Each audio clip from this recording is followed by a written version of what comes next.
Richard Blackwood pulled his black Mercedes into the circular driveway of his mansion, the engine purring to a stop beneath the towering oak trees that lined his estate. The June sun cast long shadows across the perfectly manicured lawn, and the silence that greeted him felt unusual.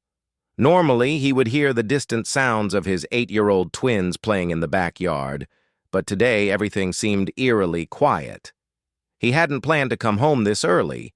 The business meeting in Chicago had been canceled at the last minute, and instead of staying at his hotel for another night, Richard had decided to surprise his family. His wife Margaret was visiting her sister in California for the week, leaving the twins in the capable hands of Mrs. Dorothy Washington, their housekeeper and nanny, who had been with the family for 3 years.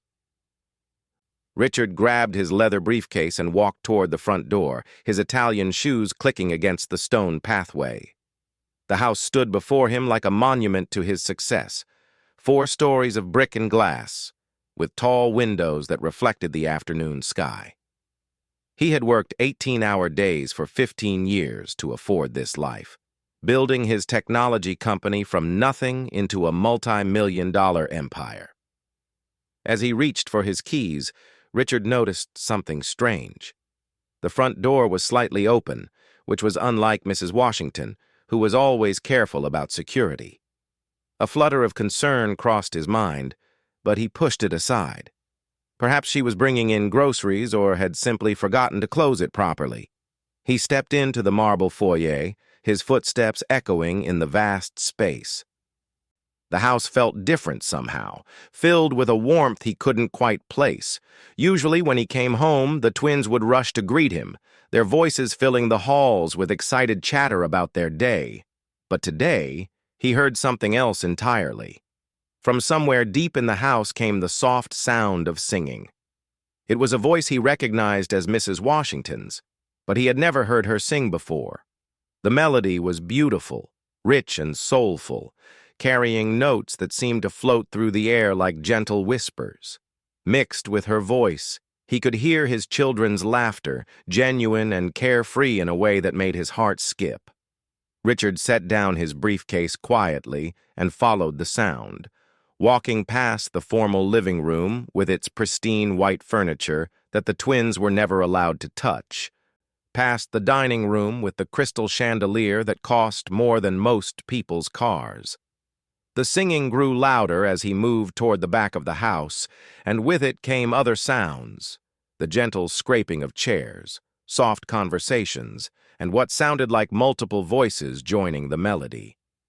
He paused at the kitchen doorway, hidden from view, and what he saw made him freeze completely. The pristine white kitchen had been transformed. The large center island, usually adorned with fresh flowers and serving as a display piece, was covered with flour. Not spilled flour, but flour that had been spread deliberately, as if the entire surface had become a workspace. Emma and James, his twins, stood on chairs beside Mrs. Washington, their small hands covered in what appeared to be dough. But they weren't alone. Seated around the kitchen table were 4 elderly people Richard had never seen before. 2 elderly black women, 1 elderly black man, and what appeared to be a young woman in her 20s who bore a strong resemblance to Mrs. Washington. They were all participating in what looked like a cooking lesson, their hands busy with their own portions of dough. Mrs. Washington, who usually wore her neat gray uniform, was dressed in a colorful apron covered with patterns of sunflowers. Her usually tidy hair was pulled back with a bright yellow headband, and flowers streaked her dark cheeks. She looked more relaxed and alive than Richard had ever seen her. "Now, babies," Mrs. Washington was saying to the twins, her voice warm and patient, "you gotta feel the dough with your heart, not just your hands. Cooking ain't just about following a recipe. It's about putting love into every fold, every need. You understand?" Emma, his daughter, looked up at Mrs. Washington with wide, attentive eyes. "Like when Grandma Rose used to make those biscuits you told us about." "Exactly like that, sweet girl. My grandmama taught me that every meal is a prayer, every dish is a way to show people you care about them." Mrs. Washington guided Emma's small hands as they worked the dough together. See how gentle you got to be? You can't rush love, and you can't rush good bread. James, his son, was listening intently while working beside one of the elderly women. Mrs. Washington, why did your family have to leave the farm? Richard felt his breath catch. He had never heard his children ask such thoughtful questions, nor had he ever heard Mrs. Washington speak about her past. In the 3 years she had worked for them, their conversations had been limited to schedules, the children's needs, and household matters. Mrs. Washington's expression grew thoughtful as she continued kneading. Well, baby, sometimes grown folks make decisions that change everything for families like ours. My daddy's family had been farming that land for generations, but when the big companies started buying up all the small farms, we couldn't compete anymore. Daddy had to sell, and we moved to the city so he could find work. But weren't you sad to leave? Emma asked, her voice small. Oh, honey, I was about your age when we left. I cried for weeks. But you know what I learned? Mrs. Washington paused in her kneading and looked directly at both twins. Home ain't just a place. Home is the people who love you, the traditions they teach you, and the memories you make together. We brought our recipes, our songs, our stories, and our love with us. That's how we kept our home alive, even in a new place. One of the elderly women at the table, her gray hair twisted into an elegant bun, looked up from her own dough. Dorothy's right, children. I'm Mrs. Butler, and I've known your Mrs. Washington since she was smaller than you two. We've been friends for 40 years, and we get together every month to cook the old recipes and remember where we came from. The elderly man, who was carefully shaping small rolls, added with a gentle smile, and now we get to share them with you beautiful children. Your Mrs. Washington talks about you two all the time, tells us how smart you are, how kind you are. Richard felt something shift inside his chest. Mrs. Washington talked about his children to her friends? She had never mentioned these people, never asked to have them over. How long had this been going on? The young woman, who Richard now realized must be Mrs. Washington's daughter or granddaughter, was teaching James how to braid dough into an intricate pattern. These are called challah braids, she explained. It's not just pretty. Each twist represents something. Some people say it represents the complexity of life, how everything is connected. James watched her hands with fascination. Everything is connected how? Well, she said thoughtfully, like how your family is connected to Mrs. Washington's family now. How the food we eat connects us to people we've never met. People who grew the wheat, who developed the recipes. How kindness passes from one person to another, like a recipe being shared. Emma had stopped working with her dough and was listening with the intensity she usually reserved for her favorite storybooks. Mrs. Washington, do you have children? Mrs. Washington's face lit up with a smile that Richard had never seen before. I do, baby girl. I have a son who's a teacher in North Carolina and a daughter who's a nurse in Atlanta. And this lovely young lady here is my granddaughter, Sarah. She's in college studying to be a doctor. A doctor? James's eyes went wide. That's so cool. Do you want to help people like Mrs. Washington helps us? Sarah laughed, a sound like silver bells. That's exactly why I want to be a doctor. My grandmother taught me that taking care of people is one of the most important things you can do. Whether you're cooking for them, cleaning their house, or healing their bodies, it all comes from the same place. What place? Emma asked. Love, said Mrs. Washington simply. Everything good comes from love? Richard watched as his children absorbed this lesson with a seriousness he had never seen from them. At home, mealtimes were often rushed affairs. He would eat quickly while checking his phone, the twins would pick at their food while talking about school, and conversation rarely went deeper than daily schedules. The nanny would serve them professionally prepared meals, and while the food was excellent, Richard realized now that something had been missing. Mrs. Washington began singing again as she worked, and gradually the others joined in. It was a song Richard didn't recognize, something that sounded old and deeply rooted, with harmonies that seemed to have been passed down through generations. The twins tried to hum along, their high voices adding an innocent sweetness to the melody. "This song," Mrs. Washington explained as the melody faded, "my great-grandmother used to sing it when she worked. Her grandmother sang it before her. It's about keeping hope alive even when times are hard." "What are the words about?" Emma asked. "It talks about how every sunrise brings new possibilities, how every seed planted is an act of faith in the future, how when you work with your hands and sing with your heart, you're part of something bigger than yourself." Richard found himself leaning closer, straining to hear every word. When had his children become so thoughtful? When had they learned to ask such meaningful questions? And when had he stopped noticing the depth of the woman who had been caring for them every day? The afternoon sun streamed through the kitchen windows, casting everything in a golden glow. The smell of rising dough filled the air, mixed with the scent of herbs and spices that Mrs. Washington had apparently brought from home. The scene before him looked like something from a different world, a world where kitchens were for more than just quick meals, where cooking was an act of love, where different generations came together to share wisdom. As Richard watched, completely unnoticed by the group, he began to understand that something profound was happening in his own home. His children were receiving an education that no amount of money could buy. They were learning about resilience, community, history, and love from people who had lived these lessons, not just read about them. For the first time in years, Richard wasn't thinking about stock prices, merger deals, or quarterly reports. He was watching his children discover parts of the world he had never shown them.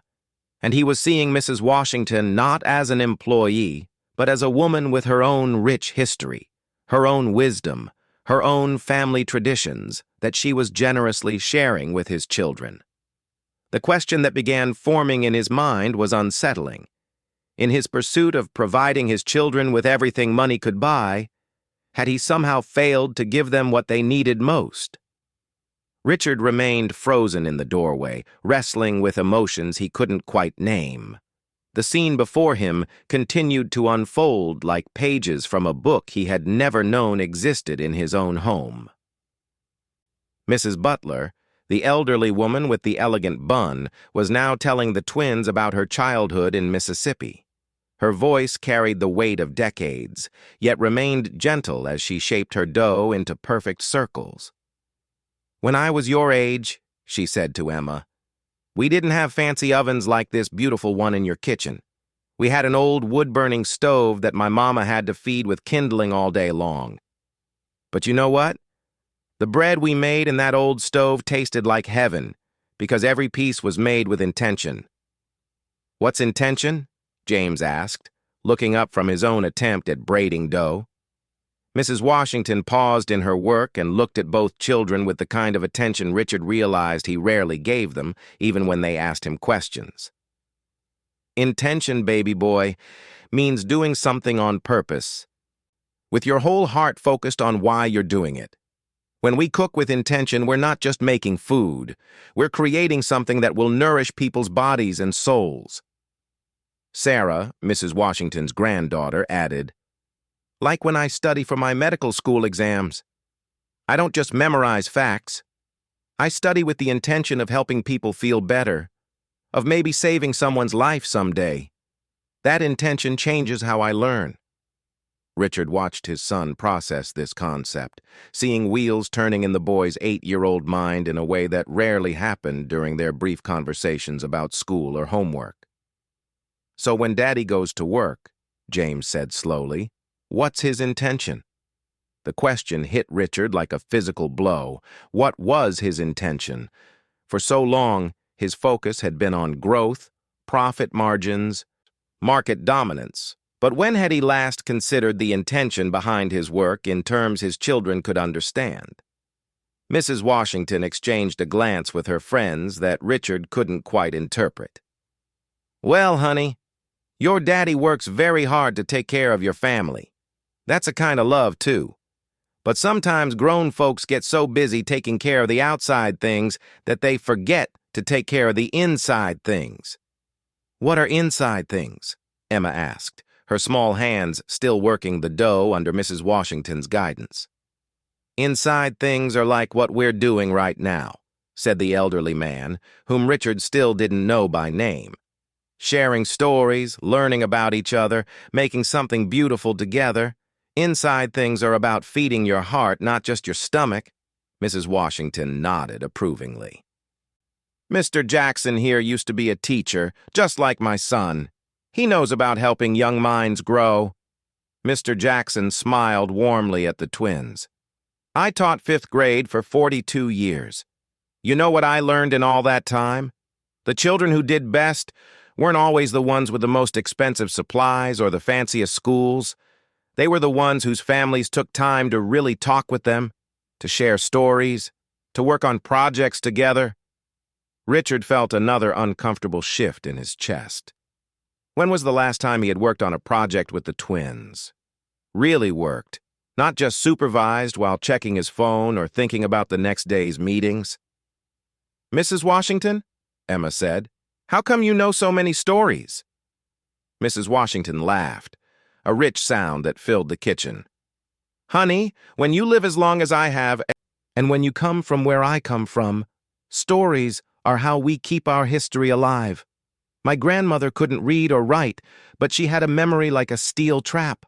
She could tell stories about her grandmother and her great-grandmother going back generations." "Were they all cooking stories?" James asked. "Some were cooking stories, some were farming stories, some were stories about courage." Mrs. Washington's expression grew more serious. "Some were hard stories, baby, about times when people like us weren't treated fairly. But those stories are important too, because they teach us about strength and hope." Sarah looked up from her dough braiding. "Grandma Dorothy, tell them about great-great-grandmother Celia." Mrs. Washington glanced at the other adults, and Richard saw some kind of silent communication pass between them. "You sure they're ready for that story?" "Children are stronger than we think," Mrs. Butler said gently, "and these babies have good hearts. I can see it." Mrs. Washington wiped her hands on her apron and pulled up a chair so she was at eye level with the twins. Richard found himself leaning forward, as captivated as his children. "My great-great-grandmother Celia was born into slavery," Mrs. Washington began, her voice gentle but clear. "Do you know what slavery was?" Both children shook their heads, their eyes wide. "It was a time in our country when some people owned other people, like they were property instead of human beings. It was wrong, very wrong, but it happened. Celia was taken from her family when she was about your age and forced to work on a big plantation, cooking for the family that owned her." Emma's face crumpled with confusion and sadness. "That's terrible. Why would anyone do that?" "Some people back then believed lies about other people being less important than them," Mrs. Washington explained. "But here's the amazing thing about great-great-grandmother Celia. Even though she was in a terrible situation, she found ways to keep hope alive." "How?" James asked, his voice barely a whisper. "She learned every recipe the plantation mistress used, and then she made them better. She added her own touches, her own flavors, her own love. And secretly, she taught other enslaved people to read and write using the cookbook. She would trace letters in flour on the counter, just like we're doing now, and teach children their letters while they learned to cook." Mr. Jackson picked up the story. "She was using food and cooking as a way to pass on knowledge and hope. That cookbook became a tool for freedom." "Did she ever get free?" Emma asked. "She did, baby girl. When slavery ended, she was an old woman, but she used all those skills she had learned to start her own restaurant. And she never stopped teaching people to read while they cooked." Sarah smiled at the twins. That's why Grandma Dorothy says every recipe is a lesson. We're carrying on great-great-grandmother Celia's tradition. Richard felt his worldview shifting beneath his feet. These people gathered in his kitchen around his children carried histories and wisdom that he had never imagined. Mrs. Washington wasn't just the woman who cleaned his house and watched his children. She was the inheritor of generations of resilience, creativity, and strength. Mrs. Washington, James said thoughtfully, is that why you teach us things while we cook? Partly, honey, but also because learning should be joyful. When you use your hands and your heart at the same time, your mind remembers better. Mrs. Butler looked at the children with twinkling eyes. What's 7 times 8? The twins looked confused by the sudden math question. 56? Emma guessed. Right. Now, what if I told you that this recipe calls for 7 people and each person needs 8 rolls? How many rolls total? 56, both children said together, their faces lighting up with understanding. See, Mrs. Washington said, math isn't just numbers on paper. It's measuring flour, dividing portions, calculating cooking times. When you cook, you're using math, science, history, and art all at once. Richard realized his children were receiving an integrated education that his expensive private school, for all its resources, couldn't provide. They were learning not just facts, but connections between subjects, between past and present, between different communities and experiences. The conversation continued as the bread rose and the afternoon light shifted through the windows.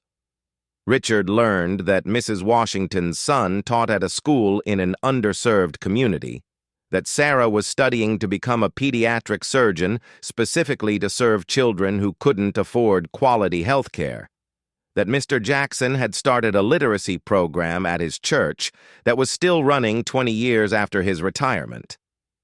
These people, who lived in a world so different from his own privileged existence, had dedicated their lives to service, to lifting up others, to preserving wisdom and passing it on.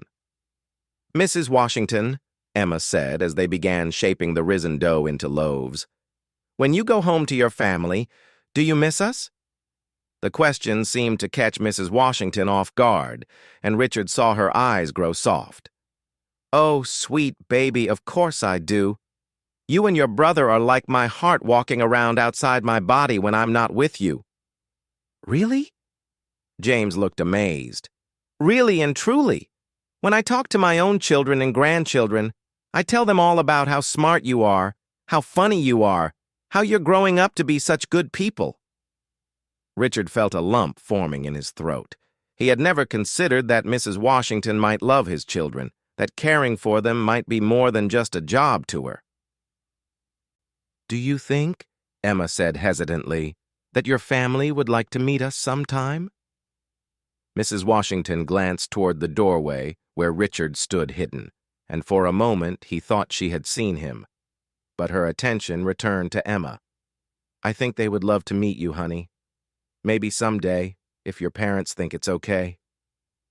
I bet Daddy would say yes, James said confidently. He always says we should make new friends. Richard felt a stab of guilt. When had he last encouraged his children to make friends outside their exclusive private school? When had he last exposed them to people from different backgrounds, different experiences? As the afternoon wore on, Richard watched his children absorb lessons about history, math, science, literature, and most importantly, human compassion. They learned about the Underground Railroad while discussing how yeast helps bread rise. They practiced reading by following recipe instructions. They learned about different cultures by talking about variations in bread making around the world. But more than academic subjects, they were learning about empathy, about respect for elders, about the value of tradition, about finding strength in difficult circumstances. They were learning that every person has a story worth telling, wisdom worth sharing. As the first loaves came out of the oven, golden and perfect, filling the kitchen with an aroma that seemed to contain all the love that had gone into making them. Richard realized that his children were receiving something he had never given them himself: time, attention, and the understanding that learning and love were inseparable. The question that had been forming in his mind was becoming clearer. What kind of father had he been? And more importantly, what kind of father did he want to become? As the golden loaves cooled on the counter and the kitchen filled with the warm scent of fresh bread, Richard watched his children help Mrs. Washington and her friends clean up their workspace.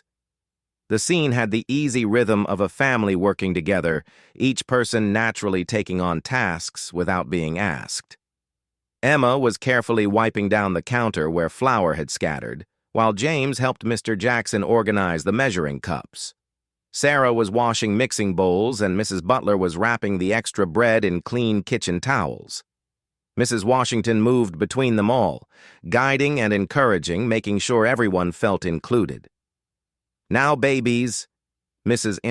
Washington said to the twins, "what did we learn today?" "We learned that cooking is like loving," Emma said promptly, "and that every recipe has a story."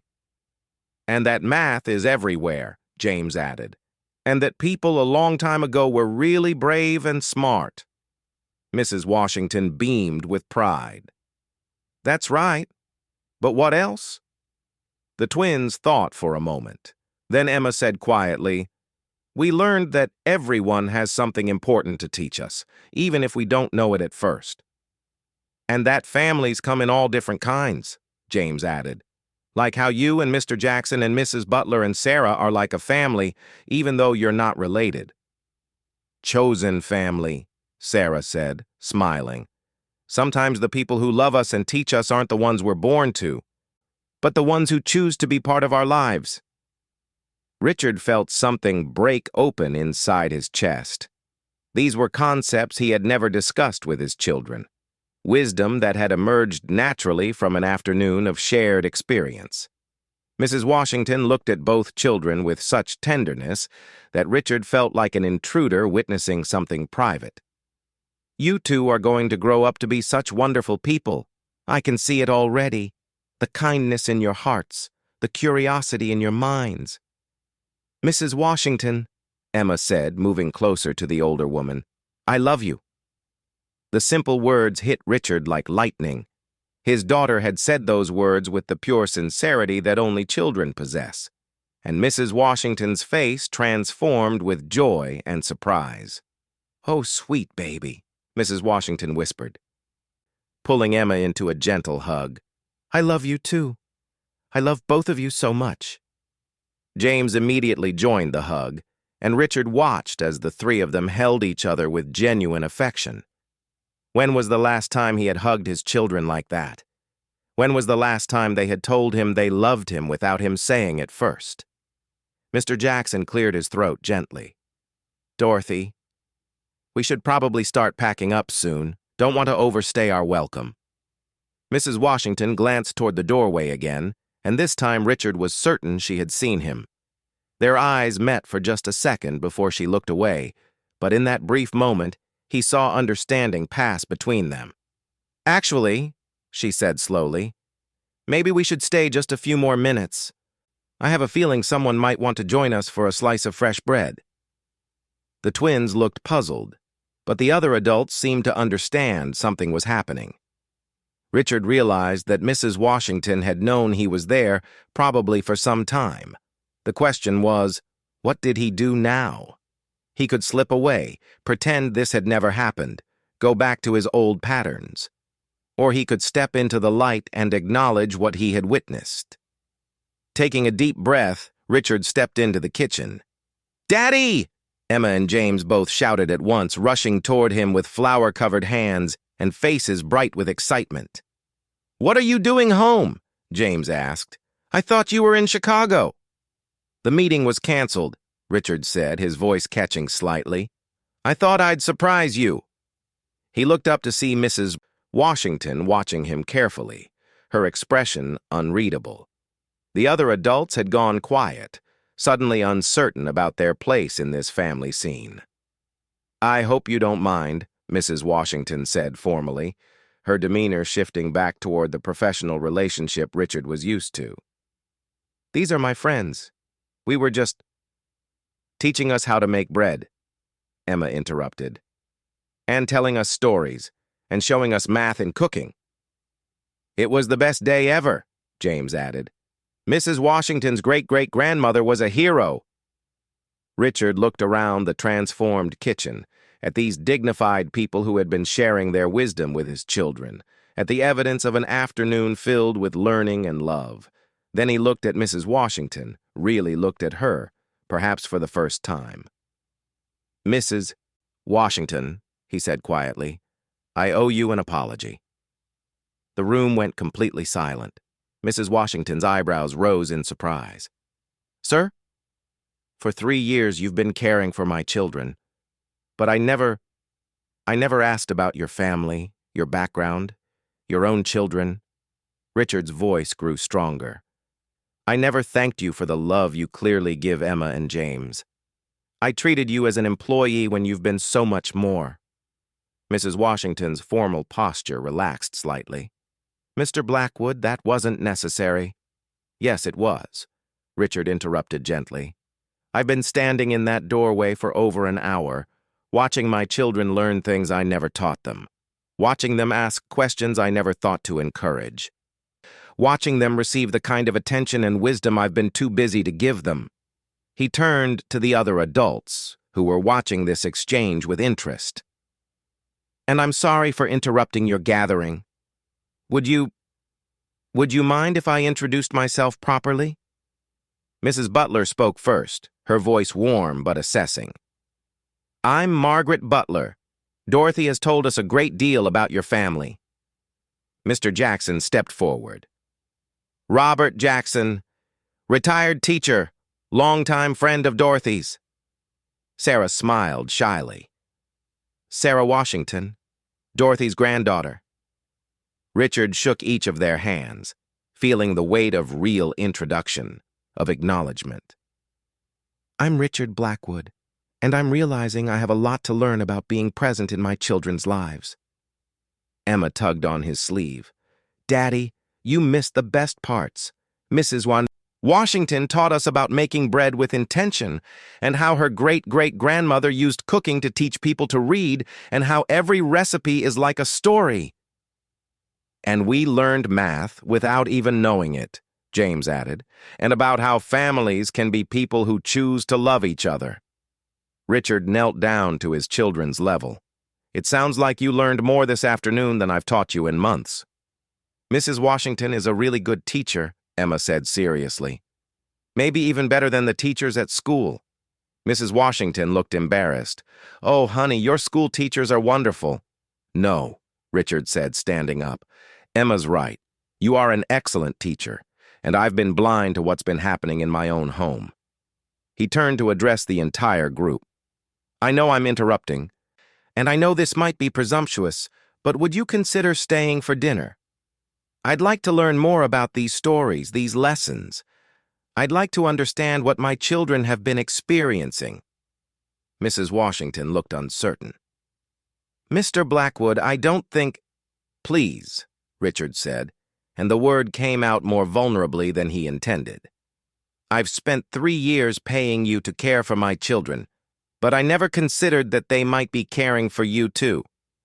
That you might have your own wisdom to share, your own family traditions that could enrich their lives. Mrs. Butler and Mr. Jackson exchanged glances. Sarah looked at her grandmother questioningly. Daddy, Emma said, they made enough bread for everyone, and Mrs. Washington said that sharing food is sharing love. And they were going to teach us more songs, James added hopefully. Mrs. Washington looked at her friends, then back at Richard. Are you sure about this, Mr. Blackwood? This isn't how things usually go. I'm sure, Richard said. And please call me Richard. I think we're past formalities, don't you? Slowly, Mrs. Washington smiled. All right then, Richard. I suppose we could stay for dinner, but I should warn you. My friends and I, we talk a lot. We tell stories. We laugh loud. We might not be what you're used to in this house." Richard looked around his pristine kitchen, transformed by flour and warmth and genuine connection. "Mrs. Washington, Dorothy, I think loud laughter and stories are exactly what this house needs." Over dinner, which they prepared together using ingredients from Mrs. Washington's supplies and Richard's well-stocked pantry, Richard learned about Dorothy's son, who taught in an inner-city school and sent money home every month. He learned about Sarah's dream of opening a clinic in an underserved community. He learned that Mr. Jackson had taught 3 generations of some families and still received holiday cards from former students now in their 40s. He learned that Mrs. Butler had raised 6 children after her husband died young, working 3 jobs and never missing one of their school programs. He learned that these people, who had far less money than him, had created rich, meaningful lives centered around community, service, and love. But mostly he learned about his own children. He watched Emma carefully help Sarah set the table, asking thoughtful questions about her medical studies. He listened as James told Mr. Jackson about a book he was reading, then listened with amazement as Mr. Jackson connected that book to 3 other stories that illuminated its themes. "You know," Mrs. Butler said as they shared slices of the warm bread with butter, "these children of yours have old souls. They ask the right questions. They listen with their whole hearts." "They get that from Dorothy," Richard said. "I'm realizing I've been so focused on providing for them that I forgot to actually be with them." "It's not too late," Mr. Jackson said kindly. "Children are resilient. They respond to genuine attention like flowers respond to sunlight." As the evening wound down, Richard found himself reluctant to let it end. The kitchen, which had always been just a functional space, felt alive with warmth and connection. "Dorothy," he said, as they finished cleaning up, "would it be all right if your friends came back? Maybe this could be a regular thing? I'd like to learn more, and I think Emma and James would too." Dorothy smiled, the tension from earlier completely gone. "I think that could be arranged, Richard. But you should know, we come as a package. We're loud, we're opinionated, and we believe children should know the truth about the world, both beautiful and difficult." "I'm counting on it," Richard said. "I think my children need more truth in their lives. And I think I do too." As the guests prepared to leave, Emma and James hugged each of them goodbye like old friends. Richard shook hands with each adult, but this time the gestures felt like the beginning of real relationships. "Thank you," he said to Dorothy as her friends walked to their car. "For today, for every day, for loving my children and teaching them things I didn't even know they needed to learn." Dorothy studied his face for a moment. "Those babies have been hungry for stories, for connection, for understanding about the wider world. You're a good man, Richard, and you work hard for your family. But children need more than financial security. They need to know they're part of something bigger than themselves." "I'm beginning to understand that," Richard said, "and I want to do better. I want to be the father they deserve." That night, as Richard tucked his children into bed, they chattered excitedly about everything they had learned.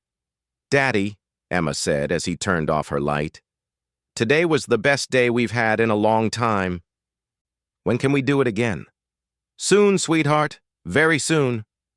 "And Daddy," James called from his room next door, "can we learn to make dinner together sometime? Like a real family?" Richard felt tears prick his eyes. "Yes, buddy. I'd love that." As he walked downstairs to his home office, Richard paused in the kitchen doorway. The space had been returned to its usual pristine condition, but something fundamental had changed. This room, this house, his understanding of family, all of it had been transformed by witnessing the love and wisdom that had been present all along, waiting for him to notice. For the first time in years, Richard closed his laptop without checking it. Instead, he sat at the kitchen table where hours earlier his children had learned about intention, about chosen family, about the connections that make life meaningful. Tomorrow, he would call his assistant and clear his schedule for the following afternoon. There were recipes to learn, stories to hear, and most importantly, time to spend with his children that wasn't about accomplishing anything except being together. Richard smiled as he turned off the lights, already looking forward to the sound of laughter filling his home again.